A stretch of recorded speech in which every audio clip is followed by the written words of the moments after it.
여러분 안녕하십니까? 다윗이 왕위를 계승하는 과정을요, 다윗 상승설화와 왕위 계승설화 이 둘로 이렇게 나눌 수가 있습니다. 그래서 사무엘상 16장 14절부터 사무엘하 8장 5절까지 나오는 일련의 이야기들이 다윗 상승설화라는 것입니다. 그 다음에 왕위를 어떻게 계승해 나가는가 하는 게 이제 사무엘하 9장부터 또 쭉 나오는 열왕기상 2장까지 나오는 것이 왕위를 계승하는 그런 이야기에 대한 것이거든요.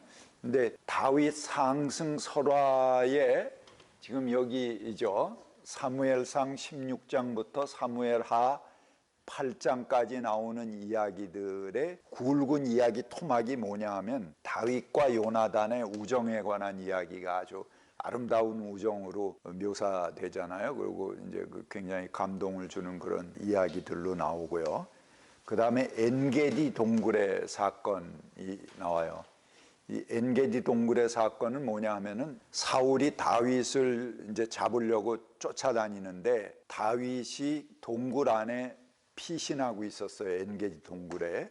그런데 사울이 이제 마침 뒤가 마려웠든지 동굴에 들어가서 다윗이 숨어 있는 그 동굴에 들어가고 응가를 하는데 그걸 보고 나온 그 사울에게 다윗이 나와서 임금님, 사실은 내가 이 동굴 속에 숨어 있었고 내가 임금님을 죽일 수도 있었는데 그러지 않았습니다. 왜 나를 이렇게 죽이려고 하십니까? 그런 얘기를 하는 부분이에요. 그러니까는 사울이 이제 뉘우치면서 너야말로 훌륭한 사람이구나. 네가 날 죽일 수도 있었는데 날 이렇게 살렸구나. 그러면서 너야말로 이스라엘의 왕위를 이을 사람이다. 이제 그런 고백을 하는 얘기가 나옵니다. 아비가일 사건은 뭐냐 하면은 나발이라고 하는 부자가 있는데 그 부자를 다윗의 부하들이 가갖고 전부 쳐 죽여요.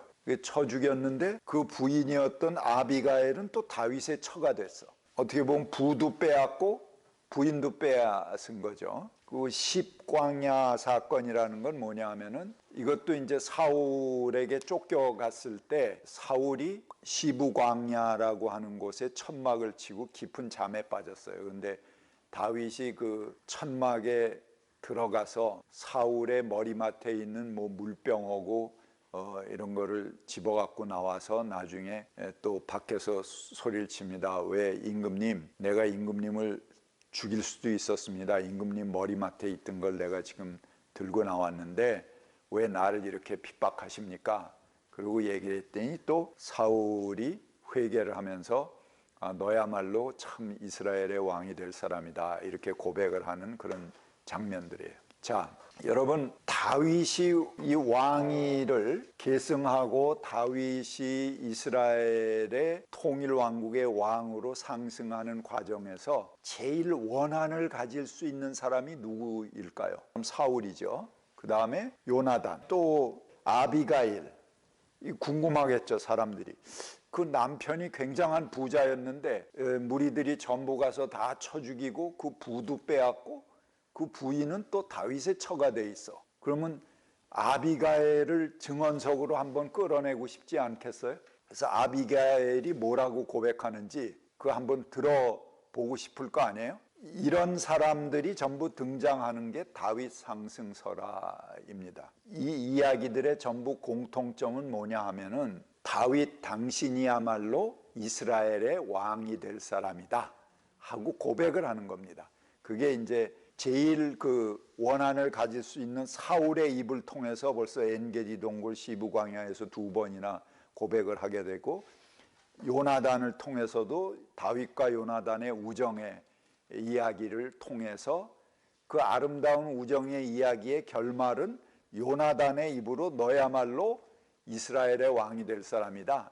그걸 고백하는 거예요. 그 다음에 민중들이 궁금하게 생각할 아비가일, 그는 과연 뭐라고 얘기할까? 저놈이 내 남편 죽인 놈이에요 이렇게 얘기할까? 아니면은 뭐라고 그가 증언을 할까 하는 거를 민중들이 궁금하게 생각할 거잖아요. 그때 아비가일을 등장시켜서 아비가일의 입으로 다윗이야말로 이스라엘의 왕이 되실 분입니다 라고 고백하게 하는 겁니다. 그래서 이 이야기들의 전부 공통점은 맨 마지막에 다윗 당신이야말로 이스라엘의 왕이 되실 분입니다 라는 결론으로 귀결하게 됩니다. 그 이야기가 쭉 이어지는 것이 다윗 상승설화다 하는 것이죠.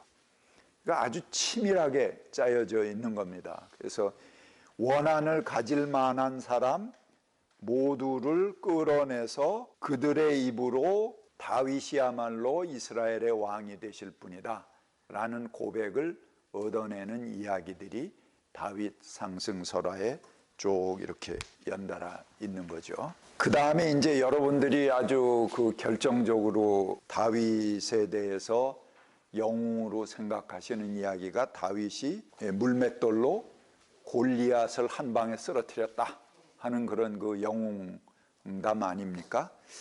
그런데 이 영웅담의 이야기를 좀 분석해 보고 싶은 귀절이 하나가 생기게 됩니다. 사무엘하 21장 19절에 한번 읽어보겠습니다.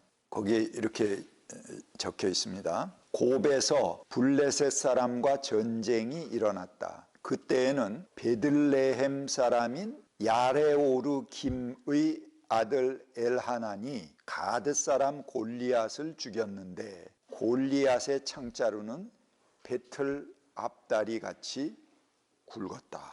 자, 여기 보면은 골리앗을 누가 죽였다고 그랬어요? 야레오르 김의 아들 엘하난이 가드 사람 골리앗을 죽였다 이렇게 기록되어 있잖아요. 이건 뭘까? 다윗이 죽였나? 엘하난이 죽였나? 의심이 들죠. 골리앗이 둘일 수는 없고 두 번 죽었을 리는 없고, 그러면 다윗이 죽였을까요? 엘하난이 죽였을까요? 사무엘하가 기록된 거는 이제 열왕기 역사라고 그래요. 근데 열왕기 역사를 그대로 나중에 한 200~300년 뒤에 카피해서 쓴 것이 역대기 역사예요.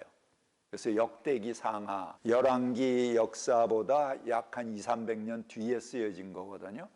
거기에 이 부분을 어떻게 기록하고 있는가 병행기를 한번 살펴볼까요? 그 역대기 상 20장 5절에 이렇게 기록하고 있습니다. 또 블레셋 사람과 전쟁이 벌어졌다.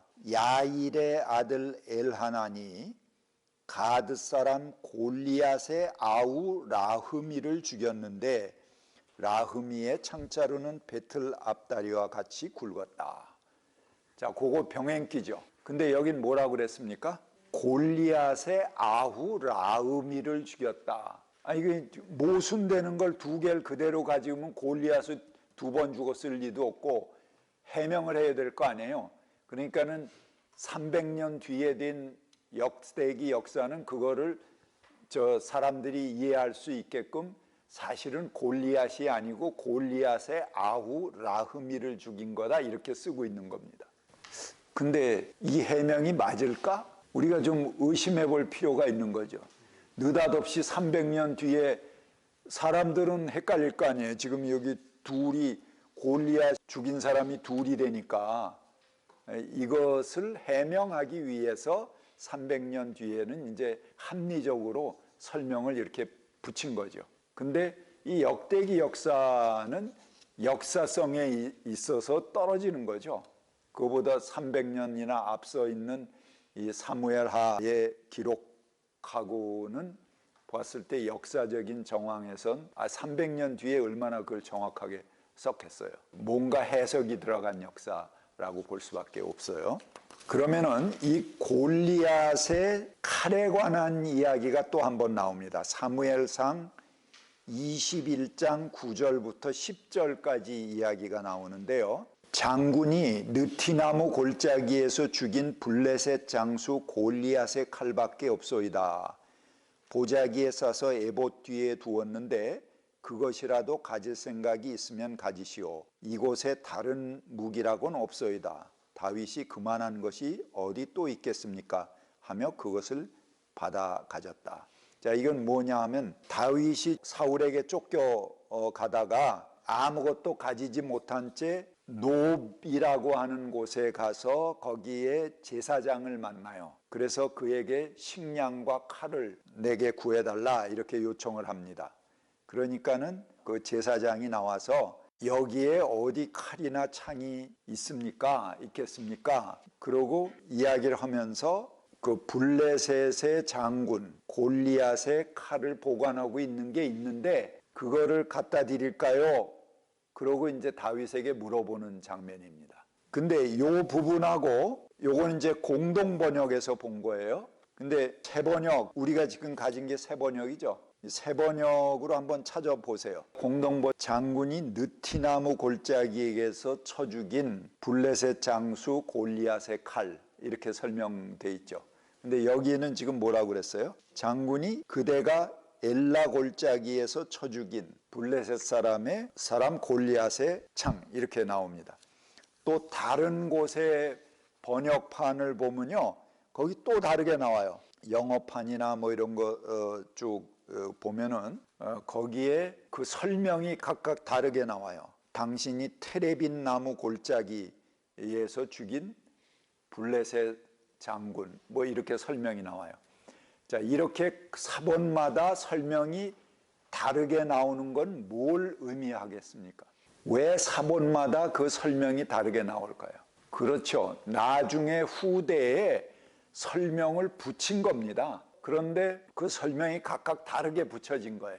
그러니까 사본마다 다르게 나타난 거예요. 자, 그러면은 나중에 왜 설명을 붙였는가? 여기에 그 가로 부분을 당신이 어디서 쳐 죽인 골리앗 했을 때에 당신이 어디에 쳐 죽였다 하는 그 설명을 빼고 이 이야기를 보자고요. 그러면은 그 이야기를 어느 부분에서 당신이 죽인 뭐 이런 그 설명을 빼고 읽어보면은 이렇게 보는 거죠. 블레셋 장수 골리앗의 칼밖에 없소이다. 보자기에 싸서 에봇에 두었는데 그것이라도 가질 생각이 있으면 가지시오. 이곳에 다른 무기라고는 없소이다. 다윗이 그만한 것이 또 어디 있겠습니까? 하여 그것을 받아가졌다. 그런 얘기입니다. 자, 이 이야기만 놓고 보면은 제사장이 다윗이 골리앗 장군을 쳐 죽였다는 걸 모르는 상태예요. 그리고 다윗도 자기가 골리앗을 쳐 죽였다는 것을 전제하지 않아요. 그리고 그냥 우연히 어느 제사장에게 들어가서 나 식량하고 무기를 좀 주시오 그러니까는 난 그런 건 없는데 여기 그 옛날 골리앗이란 장군이 쓰던 칼 하나 가지고 있는 거 있는데 그걸 줄까? 그런 얘기예요. 다윗이 골리앗을 죽였다는 얘기는 전혀 전제하고 있지 않은 거예요. 그러니까 다윗이 그거 얼마나 좋으냐 그러고 받아요. 근데 앞에 그 설명에는 다윗이 골리앗을 죽인 다음에 그 무기와 이거를 챙겨갔다고 그랬거든요. 근데 자기가 챙겨갔는데 지금 전혀 상관없이 지금 낯선 곳에 제사장이 여기 그런 게 있는데 보관된 게 있는데 그거 줄까요? 그렇게 얘기하는 거니까 앞에 다윗이 골리앗을 쳐 죽이고 그걸 챙겨갔다는 얘기하고는 맞지가 않죠. 그걸 맞지 않는 얘기가 나오니까는 뒤에 아까 그 골리앗의 동생 라우미를 죽였다고 합리화시킨 것과 같이 사본마다 불쑥 이 이야기를 전혀 이 제사장이 다윗이 골리앗 죽인 거를 모르는 상태에서 얘기가 전개되니까 당황스러운 거예요. 그러니까는 저마다 그 앞에다가 설명을 붙이는 겁니다. 당신이 어디서 쳐 죽인, 당신이 어디서 죽인 골리앗의 칼, 이렇게 해야지 말이 연결이 될 거 아니에요. 근데 그게 각각 다 없는 거를 합리화시켜 놓은 거기 때문에 사본마다 다르게 나타난다 하는 것입니다. 이해되셨어요? 왜 그렇게 원본마다 설명이 다른 부분이냐? 그건 그 부분만 나중에 후대에 삽입해 넣기 때문에 각각 다른 것이다 하는 거예요. 예루살렘 바이블 보면은 거기에 테레빗 나무 골짜기에서 그렇게 얘기하고 있고 또 우리 공동 번역에는 느티나무 골짜기 이렇게 얘기하고 있고 새 번역은 엘라 골짜기 그렇게 이야기하고 있는 거죠.